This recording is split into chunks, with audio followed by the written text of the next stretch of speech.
आगे आप देखिए, रायपुर विधानसभा के बजट सत्र की शुरुआत राज्यपाल के अभिभाषण से हुई। इस पर पूर्व मुख्यमंत्री भूपेश बघेल ने सरकार पर तीखा हमला बोला।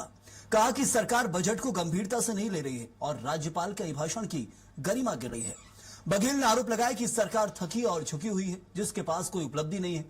कहा कि इस बार भी बजट से कोई उम्मीद नहीं है और तंज कसते हुए कहा गया कि ट्रंप के भाषण से पता चलेगा कि छत्तीसगढ़ के बजट में क्या है। भूपेश बघेल ने गलगोटिया यूनिवर्सिटी में जहां चीनी रोबोट विवाद पर भी टिप्पणी की। कहा कि पहले छत्तीसगढ़ में शिक्षक कुत्ता खोजने का काम कर रहे हैं और अब देश भर में चीनी कुत्ते की चर्चा हो रही है। कांग्रेस के विरोध प्रदर्शनों का बचाव करते हुए कहा गया कि बीजेपी को अपनी ही बातें याद नहीं रहती। पहली बात यह है कि सरकार भी बजट को गंभीरता से नहीं ले रही है। राज्यपाल के अभिभाषण के दूसरे दिन ही बजट रख रहे हैं। इसका अर्थ यह है कि राज्यपाल के भाषण के गरिमा न केवल खत्म की गई है, बल्कि उसका औचित्य में ही प्रश्नवाचक चिन्ह लग गया है कि आप उसकी चर्चा कराए बिना ही आप बजट प्रस्तुत करने जा रहे हैं।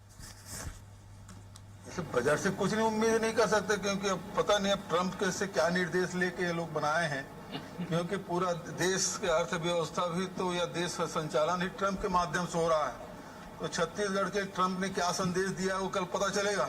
यहाँ सवाल इस बात का है कि पहली बात तो जो गुरुजन हैं वो कुत्ता खोजने काम कर रहे थे, उसके बाद असिस्टेंट प्रोफेसर लोगों को भी कॉलेज के उनको भी कुत्ता ढूंढने काम दिया था। आजकल कुत्ते ज्यादा चर्चा में है।